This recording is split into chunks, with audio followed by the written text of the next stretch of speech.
if you wish to address a question to Diana, to Mars, to me, please say so. Yes, it's good. Any questions? So, Yes, I have heard that you are strongly pro-Israel. Do you think it helps or hinders you with the Dutch electorate? so do I think that? It helps you or hurts you with the Dutch voters? Well, to be honest, today in Europe, indeed, let me first say I am a big friend of Israel, and I'm not ashamed of it, but I'm very proud of it. And I think that Israel is on the front line.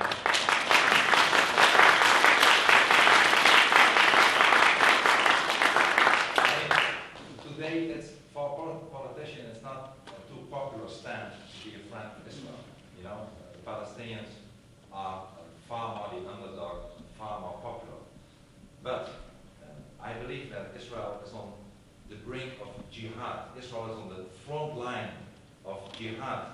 And the jihad is not about territory. The conflict, as I see it, between Israel and the Arab states or the Palestinians is not a territorial conflict. It's about jihad. And if the Palestinians would get their way, which I hope they never will, to seize Israel, the next step will be Europe, as it is today. So it's not about territory. Israel is on the front line of jihad. And in fact, the war against Israel is not a war against Israel. The war against Israel is a war against the West, is a war against us all. So even if it doesn't make me the most popular guy when it comes to defending Israel, I always will. Thank you.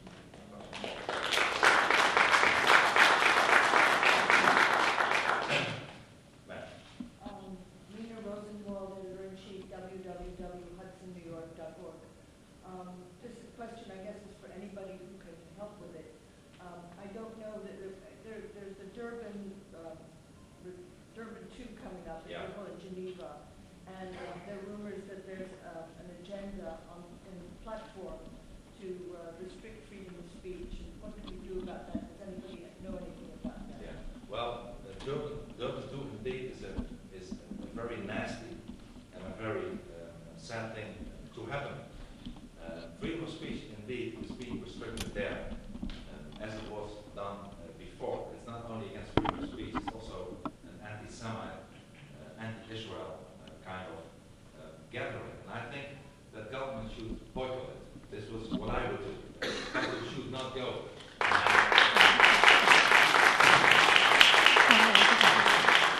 And give a signal. And of course, if you look to the United Nations resolution they have implemented, it's all very much influenced by the OIC, the Organization of Islamic Conference. And this, ladies and gentlemen, as I see it, is one of the worst organizations in the world.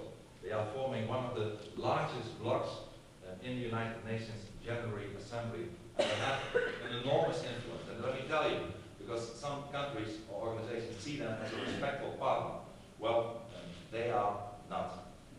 In the Cairo Declaration, a declaration from 1919, if I'm correct, about human rights in the Arab world. The organization, the OIC, made a declaration about human rights, and in the first article and in the last article of this declaration, it says that the countries who subscribe to this declaration, all the Arab and Islamic countries, are in favor of human rights, but human rights, according to them, is restricted to the Sharia. Now, we all know that Sharia means the end of freedom. That Sharia is the exact opposite of human rights. So Durban 2, the OIC, the United Nations General Assembly resolutions dictated by the OIC bloc is something that we should fight against, and certainly not attempt. Frank Hendrik from the Netherlands Press Association. I was wondering if you got here in the United States a lot of support for your position to ban the Quran. And I was wondering, you are also here to raise funds. I was wondering how much money did you were you able to raise here? And don't you see a potential conflict of interest if you have a lot of money coming in from abroad? Yeah. Well,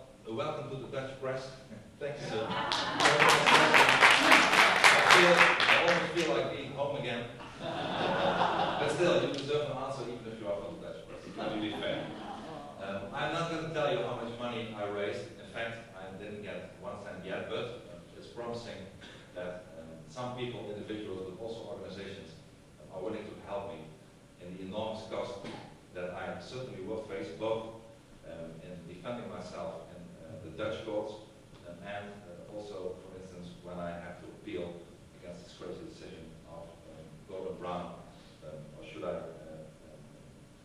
I'm very happy you asked this question because I can put it in perspective, as I did all week, meeting my American friends. And I told them that indeed the red line when it comes to the freedom of speech is incitement of violence, incitement of immediate violence, which is the Quran unfortunately is full of, incitement of violence. But more important, I explained in the Dutch context. And I told them that when, and you should know, that when in the 70s in the Netherlands, by a decision of our Supreme Court, that Mein Kampf was banned. Mein Kampf was banned under the same Article 137 of our Dutch Penal Code. The left in Holland, the left in the Netherlands were very happy. They liked it so much. A fascist book, which indeed it is, was banned in the Netherlands. So when I proposed it 2 years ago in the Dutch Parliament to ban the Quran, I made a comparison to Mein Kampf. And I told the left politicians in the Netherlands, where are you now? 20 years ago. 20 years ago, you were so satisfied. We did not hear you complain for 1 minute that this terrible book, Mein Kampf, was outlawed. And now we have another book. And also a book from a totalitarian ideology. And it has the same incitement of violence. And where are you? You should be the first, not me, Geert Wilders. You should be the first to ban it, or either lift the ban on Mein Kampf. Either way. Well, okay, it was okay for Mein Kampf, but it's not okay for banning the Quran. So in this Dutch context, many people here in the United States who are not in favor of banning books understood. Yeah. All right, so, sir. Hi, I'm Jeffrey Witten. I'm just a private citizen. Yeah. What penalty do you face if you're convicted in the Netherlands, and who's defending you? Yeah, well, according to the Dutch law, I could get up to 18 months or 2 years sentence in jail for hate speech, insulting groups, and I believe the third charge is discrimination. This is what I face. But fortunately, I have one of the best, if not the best, lawyer in the Netherlands, Mr. Bram Moscovici.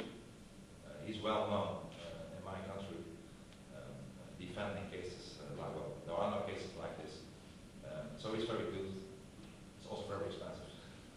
But he's there and he's going to defend me. But I'm positive, I'm really positive that I will be acquitted. If it's not by the lower court, I mean, there was a decision of the Court of Appeal in Amsterdam, and as you might know, after the Dutch Public Prosecutor's Office, after 1 year of thinking and getting advices from all over the society, they decided not to prosecute me. They said Wilders has done nothing wrong. We may not like what the guy did, but he did not cross any line when it comes to our penal code. And then people went, you don't have such a provision in your US laws, but in the Netherlands, we have an Article 12 of the Dutch Penal Code, which says that if you make a complaint and the public prosecutor decides not to prosecute you, you can appeal. You can appeal on what we call an Article 12 procedure, and you can go to the Court of Appeal. And the Court of Appeal ordered the public prosecutor overrule them to prosecute me for hate speech. So I now went, I will do it one of these days, to present my matter to the Supreme Court of the Netherlands because we believe they made some procedural mistakes, but if not, I will be subpoenaed soon. Once again, a very crazy thing in Holland, if you are a radical imam or a radical Muslim, you can say anything. If you make fitna, well, you saw fitna. I don't think anybody who makes fitna deserves to get 2 years in jail. It's ridiculous. So, Michael Payne, Life Rejoice. Could you describe for us some of the threats and hardships you had to deal with? it goes from emails who seem rather innocent. Often are people from 12, 13, 14 years in their pajamas at night saying that I should be beheaded, something like internet. And the Dutch security forces, but please forgive me if I cannot go into details, also told me last year after Vietnam that unfortunately there were also more serious organizations abroad linked to Al-Qaeda that had more concrete plans. Not only a threat to me personally, but also a threat to my country in large. Once again, it's not only about me, it's also about the Netherlands. And well, those threats are indeed very nasty, but one thing you should never do is moderate your voice. If I would go leave politics, what I will never do, if I never do what I will certainly not do now, if I would moderate my voice or my point of view, then, ladies and gentlemen, the terrorists, the people who are not using democratic means but are using the threat of violence, they will win. And terrorists will, at least I will never let them win.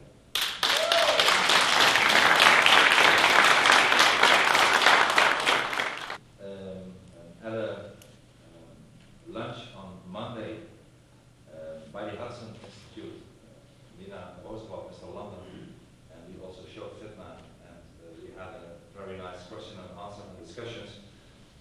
We had many interviews. I was a couple of times on CNN, on Fox News, 2 programs. I had a meeting, a luncheon with the editorial board of the Wall Street Journal. We had from the Boston Globe till Michael Graham, the Laura Ingraham radio show. It was really very, very nice. But also, which was, I think, one of the highlights also of this visit, was in Boston, where we went, and the rabbi expected 75 people, and there were 220 people. It was a crowded house, and people were so enthusiastic. We showed Fitna, and we had a discussion, and it was really very, very impressive. I liked it a lot. I had, once again, many interviews with Christian Broadcast Network, Laura Ingraham. I met John Bolton in a private meeting in CPAC after his wonderful speech yesterday. And of course, at the kind invitation of Senator Kyle, we had, and also other senators and members of the House present, we had this meeting, which I'm very proud of, indeed, to be able to show Fitna and have a debate at the heart of your democracy in the US Senate, and have a question and answer afterwards. I think it was very important. I mean, in Holland, you can go to jail for showing Fitna. In the United States, you are invited by the Senate to show Fitna. This might be quite a difference that you can learn something from. So, a lot of talks, a lot of meeting people, speaking about freedom of speech, speaking about the Islamization, a lot of interviews, a visit to the US Senate, so I think it was a very fruitful and successful visit this week, sir. Ma'am.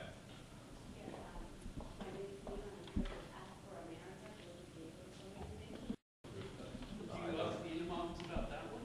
Where Yeah. did they get their money? yes. Well, I see no conflict of interest at all. I get a lot of support from the Netherlands, people who are that kind, to give some support for my defense. And I cannot afford not to ask very kindly and humbly for support for my defense. You don't face charges in several countries. And it's very easy for you to sit back on the chair and ask me those questions. But you have to, it's your job, so I'm not criticizing you on that. But I cannot afford to take such a luxurious position. I have to defend myself. And the cost of lawyers, indeed, maybe not as high as in the United States, but it's very costly, let me tell you. I could face charges in Jordan. When it comes to the Netherlands, it might take, if you go to the Supreme Court and maybe to the European Court of Justice, it will take many years. If I have to appeal, because my own government, remember we had a debate last week in the Dutch government, in the Dutch Parliament with the Prime Minister that I initiated. The Dutch government is doing very little to support me. He told me, well, please go to it's your problem, go to appeal. And the appeal is very costly. Let me just tell you about the United Kingdom. I asked 2 lawyers. One said it will be £40,000, other said it will be £100,000 for 1 year. So I understand your question, but I not to ask for support. So, You talked about the First Amendment, which we have here, and I understand you're currently in the Parliament in the Netherlands.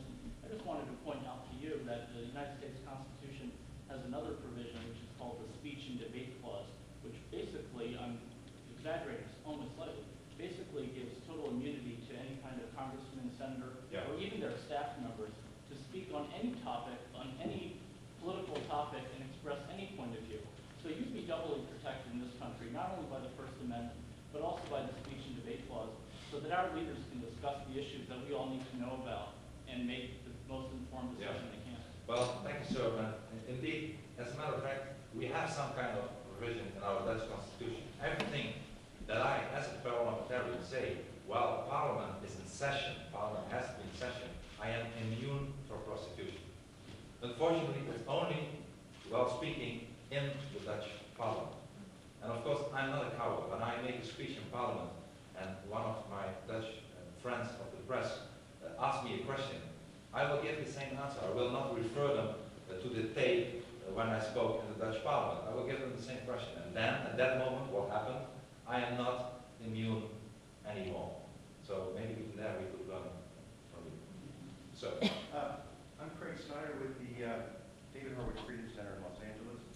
And I want to thank you for your courage in the face of such adversity. Before I ask my question, I just wanted to direct one comment to the Dutch press, is that I don't recall the Dutch press asking if there was a conflict of interest when the U.S. Army liberated Europe at the end of the Second World War with our own Prime Minister.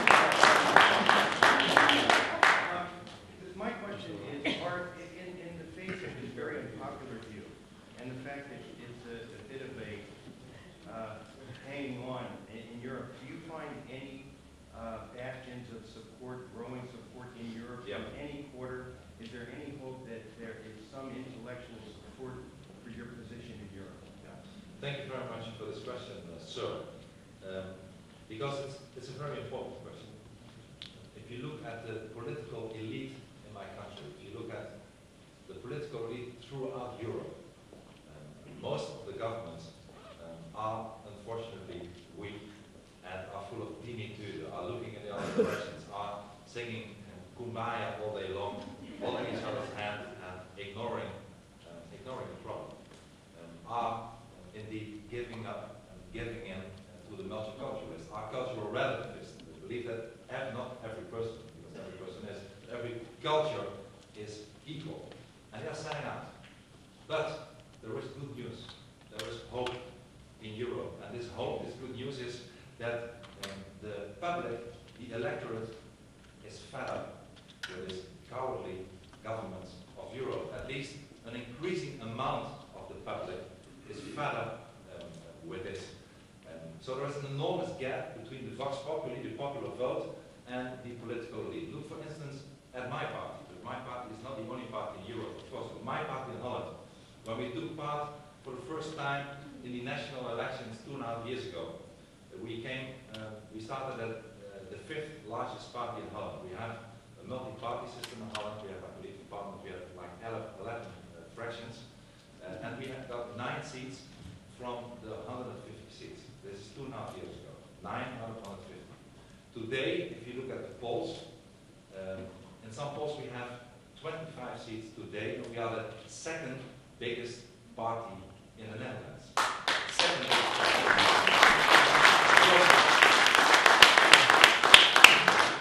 Of course, polls are polls, and it's all virtual and not reality today. But it proves that people, when it comes to, for instance, my indictment, the influence of the Islam, the Islamization of our country, the free speech that is being thrown away, and our governments are looking in the other direction, are ignoring the problem, that people are not acceptable. And you see the same in Denmark, where you have the strong party, the Danish People Party, who are also very strong on freedom of speech, also very strong on the problem of the Islamization. So, on the intellectual level in Holland, yeah, one or two. But that's about it. Most of the press, not personal, most of the press, most of the intellectuals, unfortunately, are with the elite and looking in the other direction. But the popular vote is on our side is increasing, and I'm sure that one day I will represent the largest party in the Netherlands.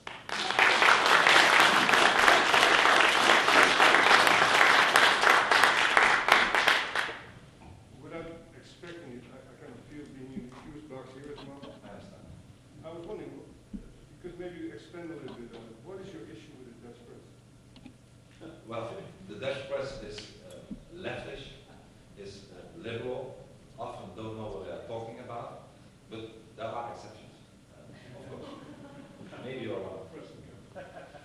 And no, it's true. I mean, if you look at, and once again, I don't want to be nasty to this person from the press at all, but if you look at the coverage in the press in the Netherlands, it indeed, and I don't think it's, the Netherlands, by the way, is the only country where it happens, but it's one-sided. It's not really, at least it's balanced. We are paying, the taxpayer in the Netherlands is paying enormous amount of money, hundreds of millions of euros a year to public television. And I believe that very few people who disagree when I say that the public television in the Netherlands is center-left, maybe even left. It's not, there are even editors from, I believe it was a program, Nova, that you represent, that said we should change and also make room perhaps in the future for a more rightish, perhaps conservative point of view. So unfortunately the press in the Netherlands is not helping, but hey, I'm not blaming the press. We should do the work, we should do the job. It would only be fair if there would be more coverage. And you see today in the Netherlands that websites, but even the largest newspaper in the Netherlands, who are not left or right, but who are willing and eager to start their own television program in the Netherlands, because they believe that another sound, and it's not the sound of my party, it's just another sound than the public television is needed. And I oppose it. Some competition, as in politics, as in society, as in economy, some competition for you would be very good. From the legal project, talking about the press, CNN yesterday called you the Al-Qaeda of the Netherlands. Do you care to comment on this absolutely disgusting comparison? Yeah, indeed. I haven't seen it myself yet. I first have to do that, but I got emails from people from Canada, from the United States, from all over this region that were outraged because they said that on CNN, I had 2 interviews on CNN, one CNN domestic, one CNN international. And, well, they quoted somebody who sent an email, I think, but they put it also as a banner on the interview that I would be the Al-Qaeda of the Netherlands. So if that is no hate speech, I don't know what is. So I don't know what I will do.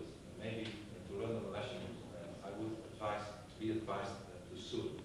It's the American way, right? And maybe afterwards I will do the same in Holland. So be careful. Yeah. Tom Trento, what is the story behind the Scarlet Pimpernel? Yeah. Good to see you, Tom, by the way. Good to see you. Good to see you. Yeah. Well, I cannot tell you anything about that. It's more of a joke, but it's one of the producer, who of course for security reasons has to be anonymous. I made up that name, so I can't tell you too much about that. So, sir. David from American Enterprise Institute. You look forward to the day when you are the largest party in the Netherlands. That would make you a very important politician, obviously, perhaps the Prime Minister. In that case, what would your program be? What would you specifically do to counter the problem?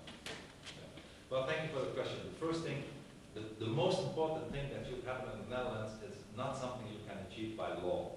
That is, that there are leaders. We lack leaders in Europe today. The Dutch Prime Minister is not a leader. He is the opposite of a leader. And what we need is leaders who accept the reality of the problem, who accept that the Islamization of Europe is the worst thing that is happening to us, that accept that defending our own culture and our own values is something to be proud of. It's not something to be, it's It's not a bunch of crazy people who do that, but a lot of people want that. And this is the most important thing. So first, I would make sure that I would have a team of people who really believe in that. Second, the first step, I believe, and I proposed it so many times in the Dutch Parliament, but it was rejected all the time, is that we should have a full stop of immigration from people from Muslim countries. This is the most important. I don't know if any of you read the book America Alone from Mark Stein, who was also, by the way, for that reason, in a lot of trouble when it comes to procedures in Canada, where they have even worse hate speech laws, like in Holland. And we have an enormous demographic problem, and it's very hard to beat it. The first thing we can do, and what we should do, is to make sure that our borders are closed for immigrants from Muslim countries. This is the first thing that I would do. Secondly, I would be very eager to be tougher on people who do not abide by our laws.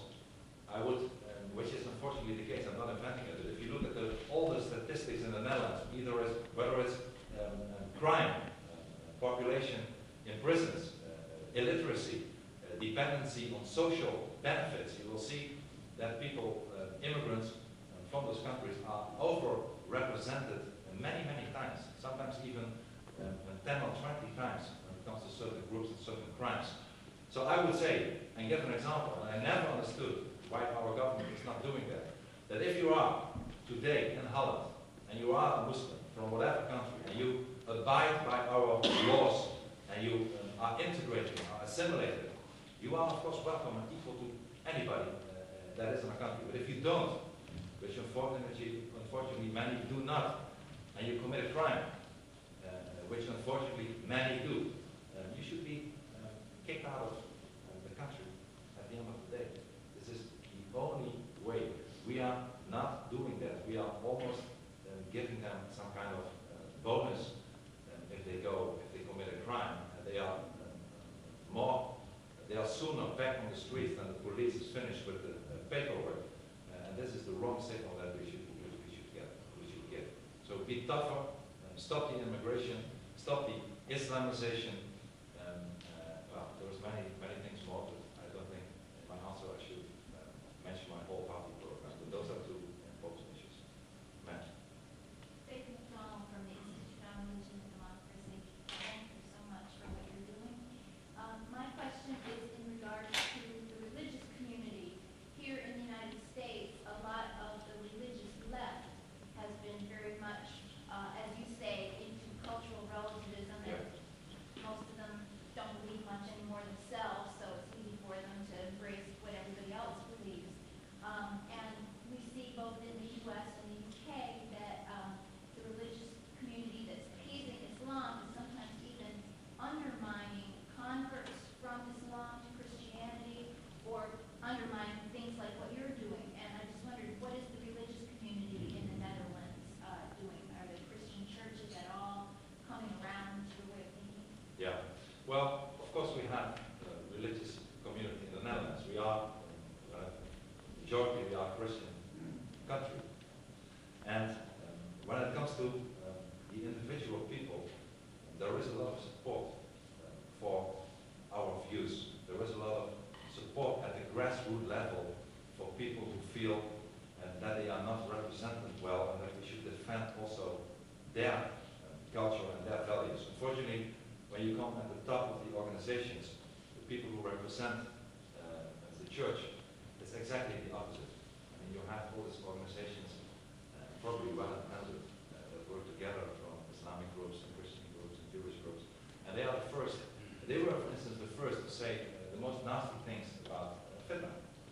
And they said, well, this is something like the UK, that this will threaten community harmony and things like that. So unfortunately, the representatives could be very strong. I think that Christians or people who are non-believers or Jews, I mean, they are the first.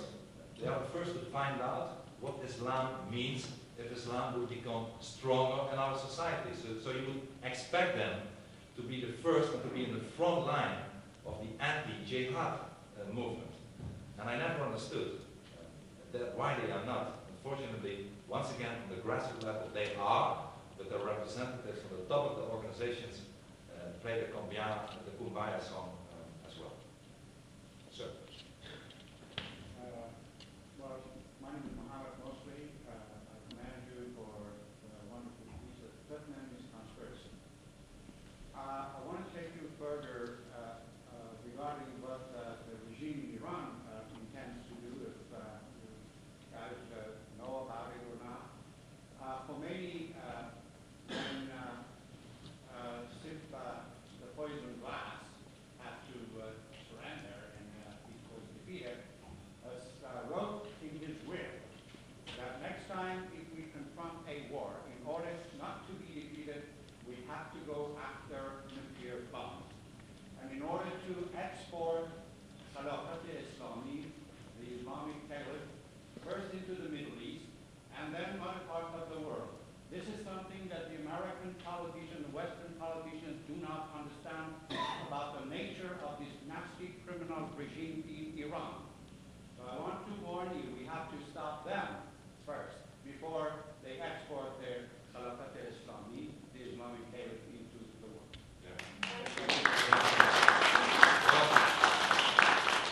It was not really a question, but I will respond to it very shortly.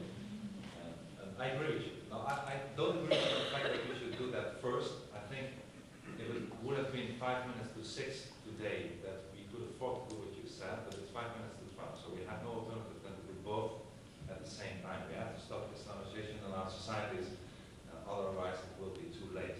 And we will leave our societies and our children to the values of Tehran and Gaza.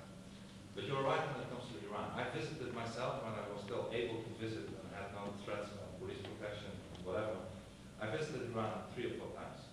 I visited the Majlis, I visited intellectuals and journalists who were in trouble, Jews in secret in the south of Iran with our ambassador.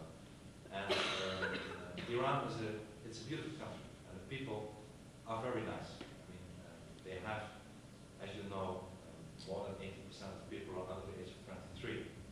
Still, they have the worst regime ever. They have a regime that is out to destroy, to have not only no democracy, but to be dominant in the region.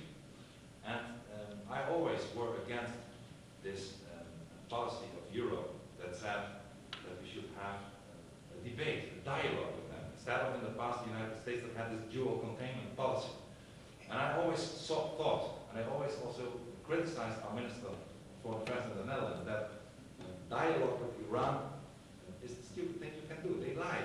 They lie all the time. They lie. They built the Shahab 3, the Kufar. They buy long-range missiles that can reach Athens today, let alone Israel.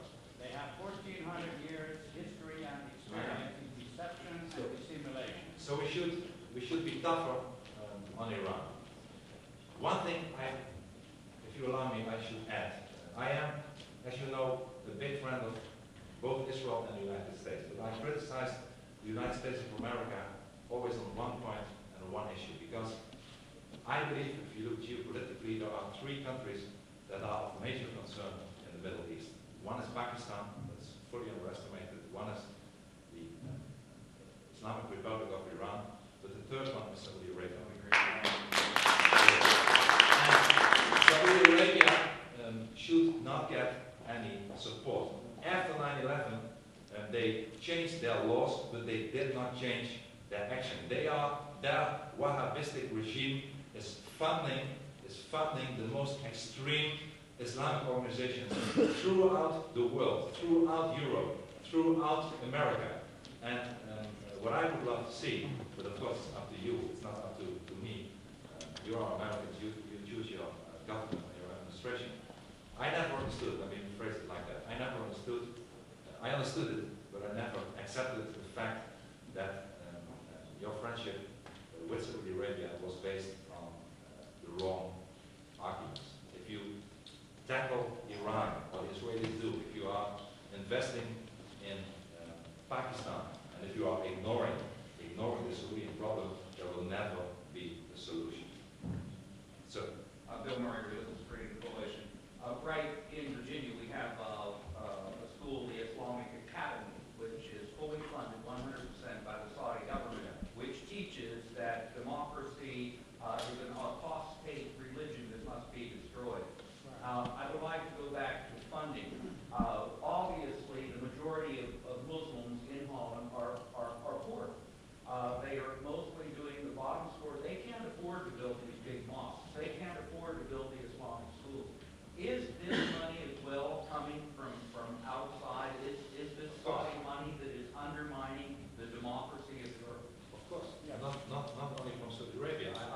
I asked numerous parliamentary questions about mosques from Rotterdam to Eindhoven to whatever cities that are, not only by Saudi Arabia, also numerous Gulf states, Bahrain, countries where people, even from governments, the Ministry of Defense of the Emirates, for instance, is subsidizing through an organization, a mosque in the Netherlands.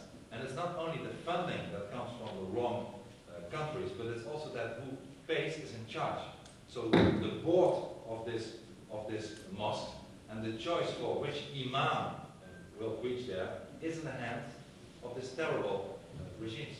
Right. So I'm afraid it's the same here. So, My name is Ali Fareed with the Enterprise Service. And I'm just wondering, you've been careful to distance yourself from the Vlaams Belangen, so I think the state of the Flemish National Party, which is called for pardoning collaborators with the Nazi regime after World War II. I was wondering if you were aware that some of your hosts here in the U.S., including Mr. Hedegaard and Paul Balian from the International Free Press Society, as well as Robert Spencer from Jihad Watch, and Pamela Geller of Atlas Shrugs, if you're aware that they attended a conference in 2007 co-sponsored by the Flemish Interest Party, and if you were aware or not, if you have any comment on that. well, I mean, they are not only my friends, but they are free to go wherever they like, and maybe next time I'll also go to some kind of conference. Nothing wrong with that. We talk about freedom. When it comes on the parties in Europe, and indeed, you make a good point. This is something that we have to look into, and are looking into now very closely. Which parties? I mean, my party is taking part in the European election for the first time, and as you know, the elections for the European Parliament are June 4, and we will take part for the first time in history. And I think that we could have some good results.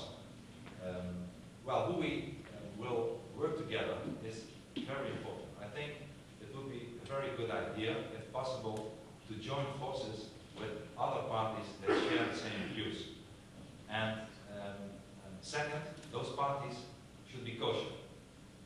They should not be the Le Pen-like fractions who are not Democrats, or the British National Party who are blood racist.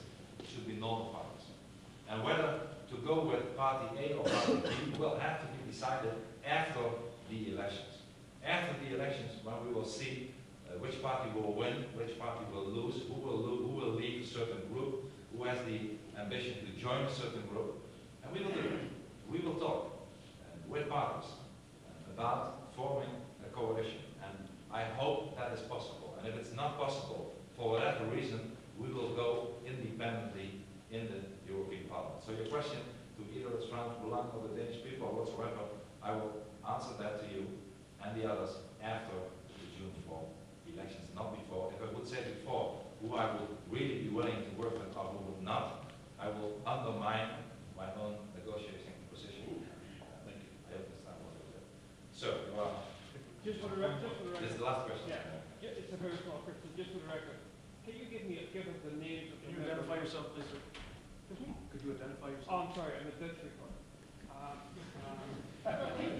Please give us the names of the members of Parliament, of Congress, who took the time yesterday to join you in Washington. Yeah, no, I don't. Yeah. Frank can give it to you later. He has the names. Okay? I'll be happy to tell you. First of all, let me say thank you. Thank you. Appreciate it.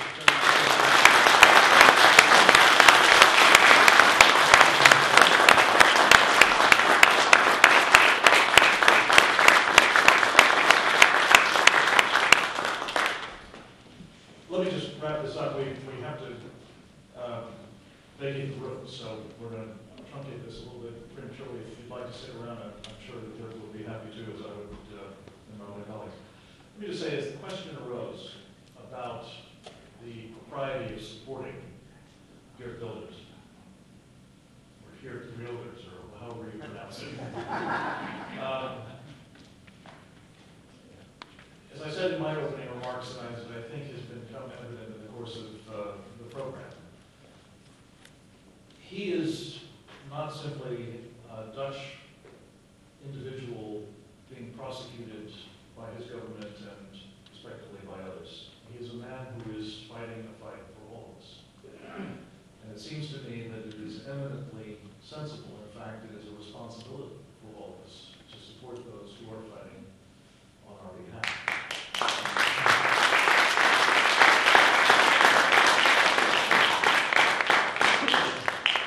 With the leadership of Lars Hedegaard and Diana West, and here we have put together an International Free Press Society. You can find out more information about it at internationalfreepresssociety.org. It is a vehicle for helping those who are fighting for us, and I commend everybody to it.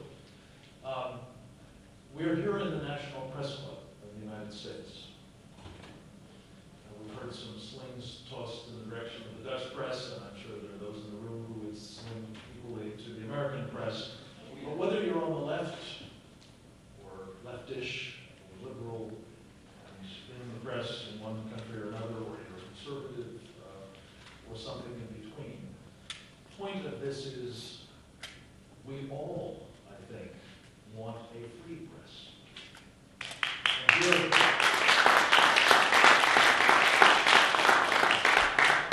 And here in what is arguably the temple of press freedom in America, I think that there is no better place to both recognize the peril that is currently being posed to freedom of the press and all of these other freedoms, and to thank an individual who is doing for all of us a great service in trying to preserve it. Let me just say that this is not entirely a problem for the Netherlands or even for Europe. We saw some of the demographic challenges that are advancing this underlying problem of Sharia. And I personally would say to you that I think there are an awful lot of Muslims, certainly in this country, who don't want to live under Sharia any more than the rest of us do. And it is up to us to try to help them as well as help the non-Muslims in this country and elsewhere in the free world to be able to do just that.